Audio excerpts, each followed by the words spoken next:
अगर अभी तक आप लोगों ने ग्वादर सिटी न्यूज़ के यूट्यूब चैनल को सब्सक्राइब नहीं किया तो सबसे पहले ग्वादर सिटी न्यूज़ के यूट्यूब चैनल को सब्सक्राइब करें। 15वीं सदी के ओयल से चंद झुपड़ियों और चंद सौ लोगों पर मुश्तमिल ये कलील आबादी साहिली बस्ती ग्वादर की है। शहर के जुनूब में वाक़ कोए बातेल और 3 एतराब में मौजूद समंदर ने इसकी खूबसूरती को चार चांद लगा दिए। मकामी आबादी साहिल के किनारे मछलियाँ पकड़ कर खाते और जिंदगी के दिन गुजारते रहे हैं। जी हाँ, ये ग्वादर शहर की एक तस्वीर है जिंदगी की सख्तियों और बेशुमार तलखियों, तूफानी हवाओं, रेत की आंधियों, समंदर की मस्त और तेज लहरों, तपेटों, तपती गर्मियों, खून जमा देने वाली सर्दियों, मौसमों की तकलीफ और मुश्किलात को सदियों से झेलते हुए इस बंदरगाह की कुदरती हुस्न को संभालते हुए आज ग्वादर दुनिया की सबसे बड़ी बंदरगाह की तरफ मुतारिफ होने जा रहा है।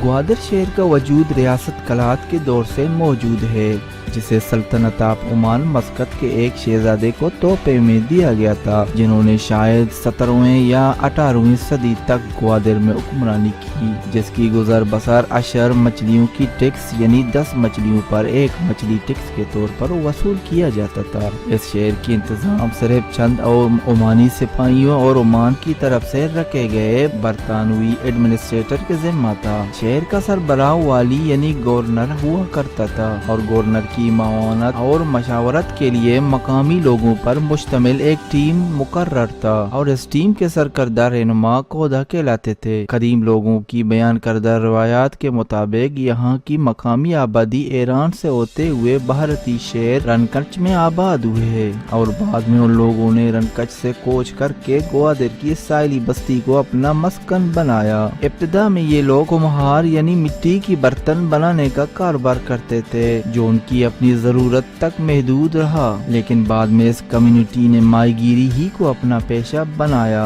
इसी तरह कुम्हार का लफ्ज़ करते करते कुम्हाड़ी बन गया, जो ग्वादर की पहली और कदीम आबादी है। आज भी लोग उनको कुम्हाड़ी की हैसियत से जानते और पहचानते हैं। सल्तनत ऑफ ओमान के वाली यानी गवर्नर ने इस शहर का इंतजाम संभाला तो दीवान का पहला कोहदार रगाम नामी शख्स था, जिसका ताल्लुक कुम्हाड़ी कम्युनिटी से था। सल्तनत ऑफ ओमान की तामीरात और इमारतों के आसार आज भी किलों की सूरत में, जबकि बरतानवी कस्टम्स मवासलाती निजाम की टूटी फूटी इमारतें इंतहाई खस्ता हालात में जा बजा नजर आती हैं। जब बरतानिया की सालिसी में सल्तनत ऑफ ओमान ने पाकिस्तान के साथ ग्वादर के फरोग की मंसूबाबंदी की तो इस मंसूबे को अमली जामा पहनाने के लिए और किसी किस्म की रद्द अमल को रोकने के लिए ग्वादर के सरकर्दा रहनुमाओं को मस्कत तलब करके मशावरत की गई। इन सरकर्दा रहनुमाओं ने वापस ग्वादर आकर लोगों को ये नवीद सुनाई कि वो जल्द इस्लामी जमहूरियत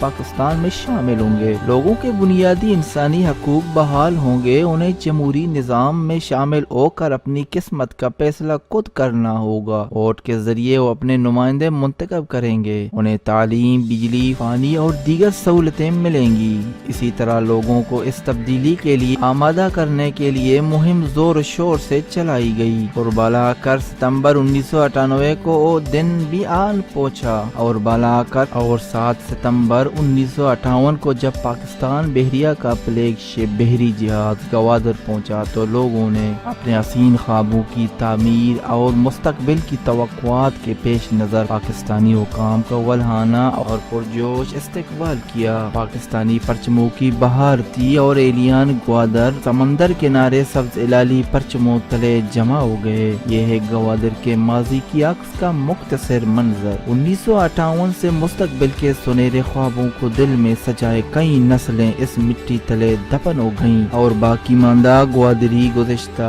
7 दहाइयों से अपने इन हसीन ख्वाबों की ताबीर में सरगर्दा है। क्या इन मतलाशियों को उनके ख्वाबों की ताबीर मिल चुकी है? ग्वादर को दुबई और सिंगापुर की तरह तरक्की देने के दावे तो किए जा रहे हैं। ग्वादर के दोनों साहिलों के किनारे तो सिंगापुर हैं, यानी पत्थरों से भरे हुए हैं, लेकिन इसे सिंगापुर बनना अभी तो देर رہے۔ گوادر اور گوادر کے لوگوں کی ترقی کے لیے گوادر پورٹ سمیت سی پیک کے تحت درجنوں منصوبوں کا اجرا تو ہو چکا ہے اور خوشحال مستقبل کی نوید تو سنا ہی جا رہی ہے۔ پاکستان اور چین کے ساتھ ہوئی 90 سالہ معاہدے میں لوگوں کی امیدیں اور توقعات پورے ہوں گے یا نہیں، تاحال یہ ایک سربستہ راز ہے۔ گوادر کے مقامی لوگوں کی اس معاشی اور سماجی ترقی میں کیا حصہ ہوگا؟ گوادر پورٹ کی آمدنی میں بلوچستان کو کتنا ملے گا؟ بالکل دھندلا سا ہے اور شاید یہ تصویر صاف ہوتے ہوئے دیر ہو جائے۔ بقول شاعر، کوئی امید پر نہیں آتی، کوئی صورت نظر نہیں آتی۔